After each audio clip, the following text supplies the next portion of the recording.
Hello दोस्तों, आप सभी को नमस्कार। स्वागत है आप सभी का मेरे चैनल प्रॉपर्टी पाठशाला में।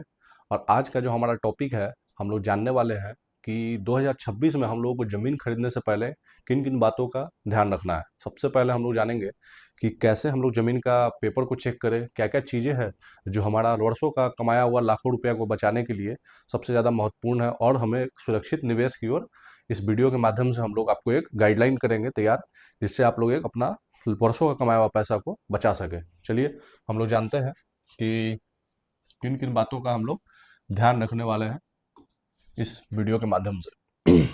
देखिए, बिना देखे हम लोग जमीन जो है, पेपर उसका जमीन का, कोई भी जमीन का पेपर बिना देखे जमीन हम लोग को नहीं खरीदना है। सबसे पहले जमीन हम लोग को चेक कराने के लिए क्या करना पड़ता है, कहीं के भी अंचल में आप जाइएगा, जहाँ का भी आपका जमीन हो, तो उसका रजिस्टर टू सबसे इम्पोर्टेंट होता है। रजिस्टर टू, जो कि हम लोग का एक राजस्व कर्मचारी होता है, और वो इस चीज़ को चेक करता है। राजस्व कर्मचारी या फिर सीओ, राजस्व कर्मचारी या फिर सीओ जो है जमीन का पूरा पेपर को वेरीफाई करता है। जी, सीओ जिसको सर्कल ऑफिसर हम लोग कहते हैं, जो कि हर ब्लॉक में रहता है। और इसके द्वारा हम लोग जो है अपना पेपर को जमीन का चेक करवा सकते हैं, जहाँ से हम लोग को जमीन का पूरा समझिए कि हिस्ट्री, बायोग्राफी सब हम लोग को पता चल जाता है। ठीक है, जमीन खरीदने से पहले कागजात की सही जानकारी जरूरी है। आम गलती से भारी नुकसान हो सकता है, इसीलिए हर पहलू की जांच करें और सतर्क रहे। सतर्क रहना हम लोग का जरूरी है, जब जाके महंगा एक इन्वेस्टमेंट होता है जमीन, जिसको हम लोग खरीदने से पहले मतलब उसका पेपर चेक करना हर हाल में जरूरी है। चलिए, दूसरी बात हम लोग जानते हैं कि खसरा खतियान, खसरा को ही प्लॉट नंबर कहते हैं। इसके बारे में मैंने स्पेशल वीडियो बना दिया हुआ है, और आप लोग जाके देख सकते हो उसको। खसरिया खसरा खतियान में धोखा क्या क्या होता है आदमी को। देखिए, खसरा खतियान में धोखा क्या होता है कि जमीन जिसके नाम पे है, एक्चुअली में जब भी किसी आदमी के नाम पे है, ए जिसका नाम है, और उसका मान के चलिए जमीन अगर इसके नाम पे है तो फिर ओके है, अगर यही लिखने वाला है तब फिर ओके है। अगर मान के चलिए ये खतियानी जमीन है, कोई भी किसी का पूर्वज का जमीन है, अगर वो पूर्वज का जमीन है तो फिर उसका एक वो क्या है कि लीगल उसका एक राइट होना चाहिए उस जमीन को बेचने के लिए। अगर उसका एक अगर दो बेटा है, बी और सी, तो बी अगर ए के नाम पे अगर जमीन 4 डिसमिल है, तो ये 4/2, ये दो 2 डिसमिल का ही मालिक है, और 2 डिसमिल का ये मालिक है। अगर ये 3 डिसमिल अगर जमीन रजिस्ट्री करता है किसी भी पार्टी को, तो फिर क्या है कि वहां पे फिर ऑब्जेक्शन है, और ये सी इस पे जब भी कलम करेगा तो इसके दाखिल खारिज में विवाद बस फंसेगा।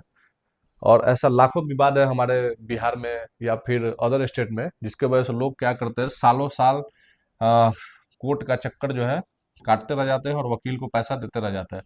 तो ये चीज़ हम लोग सबसे पहले सुनिश्चित करें कि क्या वो उसका वो लीगल उसका हिस्सा है कि नहीं उस जमीन में, और तभी जाकर उसके बाद जमीन ले। उससे उसके बाद भी रजिस्ट्री के बाद तुरंत इसमें क्या करें, इस पार्टी से वंशावली का डिमांड करें। अगर वो खतियानी जमीन है तो वंशावली के बाद ही, आपको वंशावली देने के बाद ही कोई कर्मचारी क्या करता है, उसको दाखिल खारिज के लिए अग्रसर करता है आगे की ओर। समझे? जिससे क्या होता है कि भविष्य में आप देखिए। और एक बात, जमीन का रजिस्ट्रेशन जब हम लोग कराते हैं, रजिस्ट्री मतलब जिसको कहते हैं हम लोग, तो रजिस्ट्री कराने से पहले क्या होता है कि हम लोग तो एक लीगल ओनरशिप देखेंगे ही, दूसरी बात ये भी देखेंगे कि क्या उसका नाम सही है कि नहीं जिस जमाबंदी पे। जैसे कि मान के चलिए राम शर्मा के नाम से कोई, राम शर्मा के नाम से कोई जमीन है, और उसका आधार पे नाम है राम कुमार, तो इस केस में भी क्या होगा कि आपको दाखिल खारिज में ऑब्जेक्शन लग सकता है। इसके लिए आपको क्या करना होगा, मेरे पास एक क्लाइंट ऐसा ही आया था जिसको इस चीज़ का समस्या हुआ। इसके लिए आपको क्या करना होगा कि एक एफिडेविट लगाना होगा, ये दोनों नाम का एक ही आदमी है जिससे मैंने ज़मीन खरीदा है। इसके लिए आपको फिर वकील के पास जाना होगा। समझे? तो इस चीज़ को भी हम लोग थोड़ा ध्यान रखेंगे। सबसे पहले इस बात को हम लोग हमें ध्यान रखने वाले हैं कि समझे? चलिए, अब देख लेते हैं यहाँ पे कि नाम में मिसमैच और रकबा गड़बड़ होने से विवादों का सामना करना पड़ सकता है। ये देखिए, नाम में अगर मिसमैच है तो हम लोग इसको एफिडेविट के माध्यम से इसको सॉल्व कर लेंगे। लेकिन रकबा में अगर गड़बड़ है, जैसे मान के चलिए उसके जमाबंदी पे 15 डिसमिल जमीन है, 15 डिसमिल जमीन है उसके जमाबंदी पे, और मान के चलिए आपको वो आ, और नक्शा में क्या है कि 17 डिसमिल जमीन आपको दिख रहा है, तो फिर यहाँ पे भी एक विवाद का ये कारण है। तो हम लोग ये हमेशा सुनिश्चित करेंगे कि जिसका रकबा और नक्शा दोनों बराबर हो, वही जमीन को खरीदने का हम लोग प्रयास करेंगे। ऐसा जमीन ही एक सुरक्षित निवेश है। बाकी इसका भी एक उपाय है, इसके लिए एक अलग से वीडियो बनाना होगा, जिसमें मैं एक अलग से वीडियो इसका बनाकर इसके बारे में बताऊंगा कि रकबा और अगर डिसमिल में अंतर हो, रकबा और नक्शा में अंतर हो, तो उसका क्या उपाय है और कैसे हम लोग उसको सॉल्व करते हैं। देखिए, अगर ये चीज़ अगर हम लोग हाँ पहले से इस पे बारे में जोड़ नहीं देंगे, तो क्या हो सकता है कि एक विवाद के कारण बन सकता है और भविष्य में हमारा पैसा का डूबने का जोखिम है। चलिए अगला पॉइंट हम लोग जानते हैं, नक्शा और जमीन का भेद क्या होता है।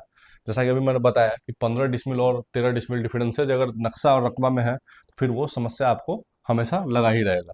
चलिए देखते हैं कि जमीन और नक्शे में फर्क एक आम समस्या है। ये एक आम समस्या है, सीमांकन न होने से माप में गड़बड़ी हो सकती है, जिससे झगड़े की स्थिति बनती है। सही जानकारी प्राप्त करना आवश्यक है। देखिए, अगर कोई प्लॉट आप ले रहे हैं, जैसे कि ये कोई प्लॉट है ए, बी और सी, और अगर आप बी प्लॉट ले रहे हैं, तो इसमें हम लोग सबसे पहले सुनिश्चित करेंगे कि ये रास्ता अगर जो है, तो पहले इसका रास्ता हटाए। अगर ये सरकारी रास्ता है, या फिर अगर जो सेलर है जो बेच रहा है, अगर 8 फीट वो लिखने वाला है रास्ता में या 10 फीट लिखने वाला है, तो वो 8 फीट रास्ता पहले आप हटाइएगा। उसके बाद ये जमीन क्या करिएगा, फिर ए का जमीन निकालिएगा, फिर सी का जमीन निकालिएगा, उसके बाद जो जमीन बचेगा सो आपका होगा। मतलब आप जितना खरीदने वाले हैं, तब फिर क्या है कि आपको चौहद्दी बगल वाले को वेरीफाई करना बहुत जरूरी है। जैसे ए का भी जमीन पुड़ना चाहिए, सी का भी जमीन पुड़ना चाहिए और डी का भी जमीन पुड़ना चाहिए। तब जाके जो बचा सो फिर ये जो आपको सेलर जो है बेच रहा है, और आप जो बायर है, तो उसको ये चीज को विशेष ध्यान रखना है कि ये चारों जो है सीमांकन होने से पहले ये चारों चीज आपको हमेशा सबसे पहले अमीन रखकर इसको वेरीफाई कर लेना है, जिससे आप भविष्य के झगड़े से हमेशा बचेंगे और कोर्ट कचहरी से बचेंगे, वकील को फीस देने से बचेंगे। चलिए आगे जानते हैं, रास्ता सिर्फ जुबानी होना। देखिए, कई जगह मैंने ऐसा समस्या देखा है कि रास्ता सिर्फ जुबानी है। जैसे मान के चलिए, पुराने जमाना में लोग, किसी का दादा है, वो उसको रास्ता देने के चलने के लिए दे दिया। अब क्या है कि उसका पोता हुआ, वो देखा कि भाई मेरे नाम पे रसीद है, तब फिर उसको क्या हो गया कि उसको फिर लालच आ गया, अब जमीन हो गया महंगा, अब वो चाहता है उसको हम बिक्री कर दें, और किसी गांव का कोई दबंग आदमी उसको लेके उसको घेर लेगा, जिससे क्या होगा कि गरीबों का रास्ता वहां पे दिक्कत होगा, पीछे वाले जमीन का वैल्यूएशन खत्म हो जाएगा। जैसे ही ये रास्ता यहाँ क्लोज होगा, तो पीछे वाले जमीन का वैल्यूएशन खत्म हो जाएगा। जहाँ करोड़ों का जमीन है, वहाँ वो मान के चलिए एकदम सस्ता बिकेगा। तो ये सब आम समस्या है। इसके लिए इसलिए जुबानी रास्ता हमेशा जो है आपको परेशानी में डालेगा।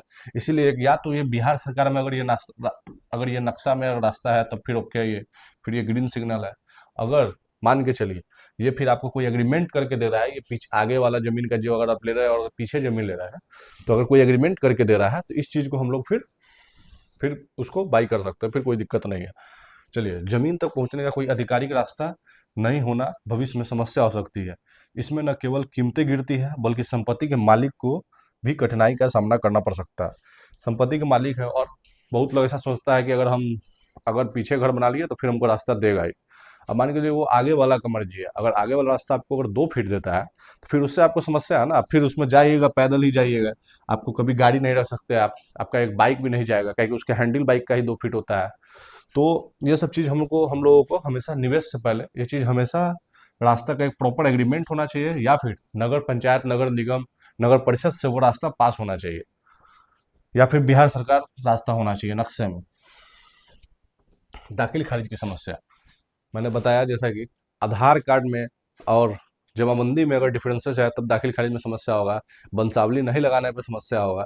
तो ये सारे चीज़ों को हम लोग जो है हमेशा सबसे पहले देख लेंगे कि अगर खतियानी जमीन है, तो उसका वंशावली होना हमेशा जरूरी है, पार्टी का लीगल उसका ऑनरशिप होना जरूरी है, या उसके खुद के नाम पे जमाबंदी होना जरूरी है, या फिर रकबा और नक्शा का दोनों का मिलान होना जरूरी है।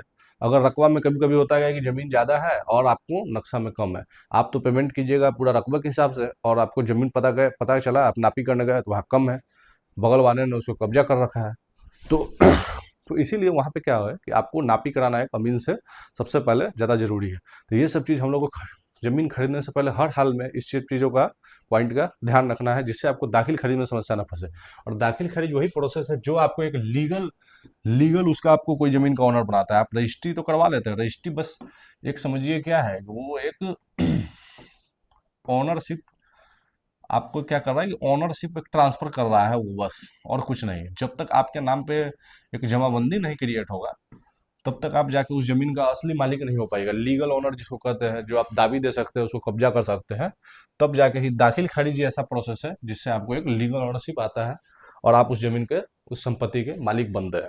तो ये चीज हमेशा याद रखना। कई लोग रिकॉर्ड अपडेट नहीं करने के कारण मालिकाना हक नहीं प्राप्त कर पाते।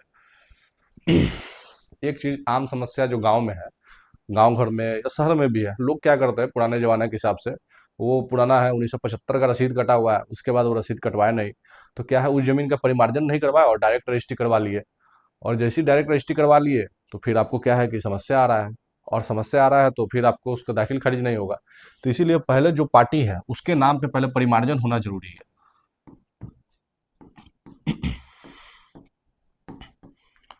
पहले इस, अगर ऐसा जमीन है जो किसी पर रसीद कटा है और अभी ऑनलाइन वो नहीं दिख रहा है, तो उस जमीन का हम लोग विशेष तरह ध्यान रखेंगे कि उसको परिमार्जन पहले करवाएंगे और उसके बाद ही उस जमीन को रजिस्ट्री करवाएंगे, तब जाके आपका दाखिल खारिज होगा। नहीं तो फिर आपको ब्लॉक के चक्कर लगाने पड़ेंगे, कर्मचारी को पैसा देना पड़ेगा, और ये सब चीज़ हम लोग बाद में फिर ये समस्या का विषय हो जाती है। तो ये सबसे इम्पोर्टेंट बात है। ऐसा अगर जमीन है जिसको परिमार्जन की जरूरत है तो उसको पार्टी को आप पहले कहिए कि परिमार्जन करवाए, उसके बाद ही जाकर आप जमीन फिर रजिस्ट्री करवाइए। चलिए देखिए, अब आगे का पॉइंट हम लोग देखते हैं।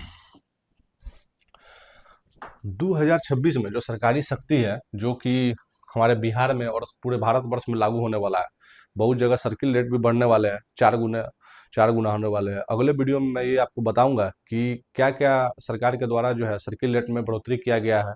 300 से 400% किया गया है 2016 के बाद। 10 सालों बाद सरकार जो है ये कदम ली है। तो इसके लिए एक अलग से मैं वीडियो बनाऊंगा आने वाले समय में। और अभी जो हमारे सरकार जो है क्या करने वाले हैं, आने वाले वर्षों में डिजिटल रिकॉर्ड और ड्रोन सर्वे के माध्यम से ऑटो जांच को लागू किया जाएगा, जिससे भूमि की पहचान और स्वामित्व को सुनिश्चित करने में मदद मिलेगी।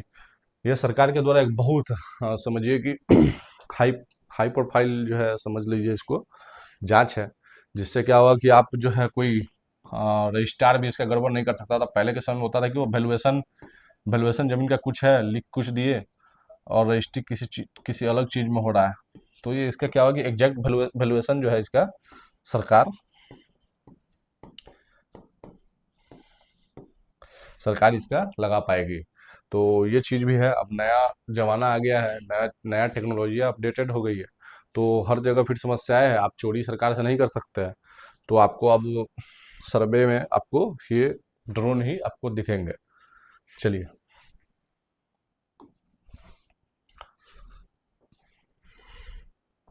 आज के वीडियो हम लोग जाना कि 2026 में क्या क्या इंपॉर्टेंट बातें हैं जो हम लोग ध्यान रखेंगे जमीन खरीदने से पहले। और इस वीडियो में मैंने आपको पूरी तरह से इसको समझाने का प्रयास किया है। चलिए, लाइक कीजिए, मेरे चैनल को फॉलो कीजिए, सब्सक्राइब कीजिए।